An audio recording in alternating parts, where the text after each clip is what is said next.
Spirit Halloween is often known for their animatronics and how unique these characters can be.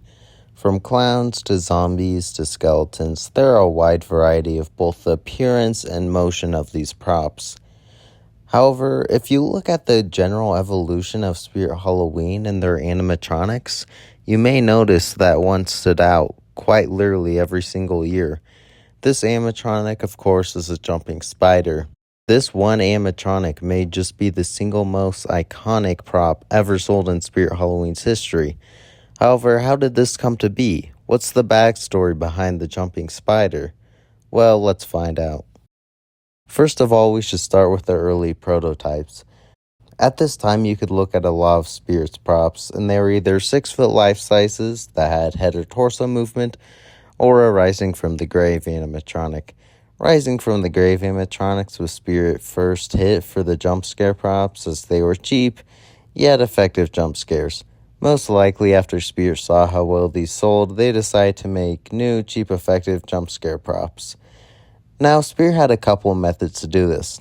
Number one, they could reskin the Rising from the Grave animatronics, and reskin them they did, or they could try to make a new jump scare mechanism, none like no one else has seen before. The concept was this mechanism. Not only would it pop upwards, but it would actually pop out towards you. This concept is later used even with most recent props like Mr. Dark or Hellspawn, where they pop up at you and also out towards you. Early prototypes of this spider were made, which looks like it had more of a brown color compared to the final black design they would go with. However, we see a similar design later with the brown jumping spider, who I'll mention soon. Now, when designing the blueprint, Spirit probably figured this animatronic would sell well. However, I don't think they even fathomed how well it would sell. Spirit probably would never think that this simple jumping spider would turn out to be one of the best-selling animatronics of all time. So Spirit released it, and it was obviously a hit. You really don't need to do much research to find out just how many reskins of the jumping spider were made. Now, it's interesting to note that the jumping spider wasn't really a Spirit Halloween exclusive until the year 2012, but it really boosted in popularity around that time anyways. But the reskins that were made with this animatronics were the most we've probably ever seen. In 2012, we got the jumping zombie, which didn't really sell nearly as well as the black jumping spider, but it still sold decently. They also released probably one of the most forgotten jumping spiders this year, but in my opinion one of the coolest, the gigantic jumping spider. Once again, this one definitely wasn't a huge hit compared to the original jumping spider, but I could imagine it still made decent sales. Spirit even made a little tabletop variant of the spider this year as well. However, when Spirit reached their 2013 year, they just went all out on the jumping props.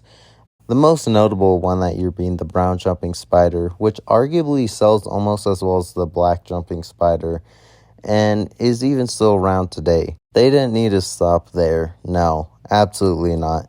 Spirit just needed to milk this jumping mechanism to its fullest potential. At this point, Spirit just realized they can really slap anything on it and call it a day. So they released the jumping bug, jumping snake, jumping critter, and jumping dog. There was even a mini jumping spider theme at this time, with the black jumping spider and eventually the brown jumping spider. This theme sometimes even included the gigantic variant of the spider and the tabletop version as well. Essentially, all these jumping props sold well, as most of them either made a return next year and the year after, either being in-store or an online return. I think 2013 single-handedly had the most reskins we have ever seen in a Spirit year, and they were all jumping spider reskins. Even the year after, in 2014, we got the jumping skull tombstone and the jumping cat. Now, these two once again didn't sell quite well compared to the classic jumping spider, or even as much as the 2013 reskins, really. With these massive dips and decline for the reskins, I think both the community and Spirit themselves were getting tired of them, and they slowly slowed down. You would maybe think that both the jumping cat and jumping skull not selling a year after their debut would kind of be a slowdown to the jumping spiders in revenue, You would actually be wrong. This is because in 2016, Spirit actually replaced the jumping spider's higher quality materials and mechanism with more cheap and affordable materials.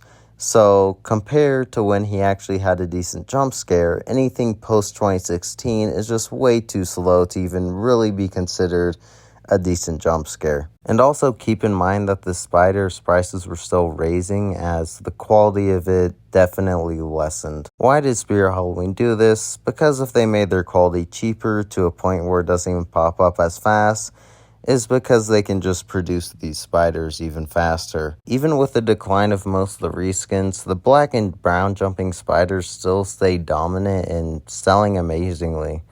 Now we got a similar jump scare spider in the form of the attack spider, which was a decent jump scare, but nowhere near as being a big hit compared to the jumping spider. Now it seemed that we wouldn't really get another jumping spider reskin ever, as we really didn't get that much post 2014.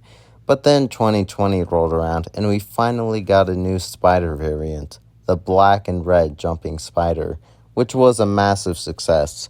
Now, if you notice any patterns, is that all of the props with the jumping spider mech can sell well, but some of the best sellers are always the spider, but with just a different color.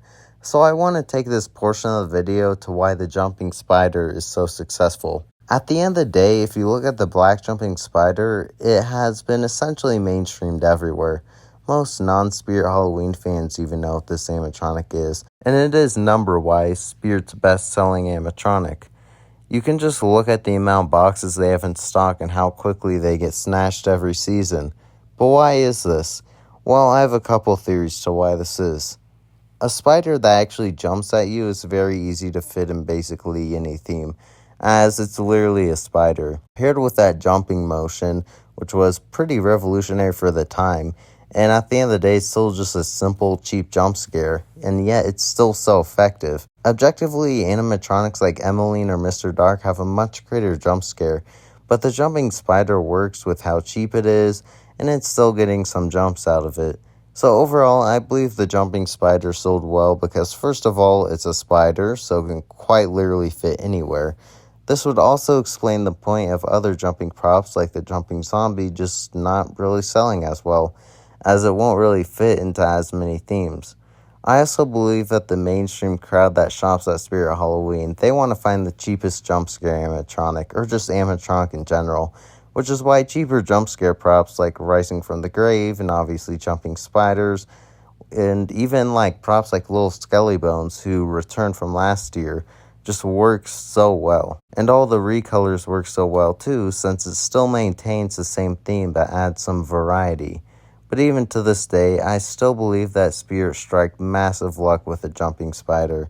I believe if they started this jumping mech with something like the jumping cat or dog, it certainly would not have sold as well.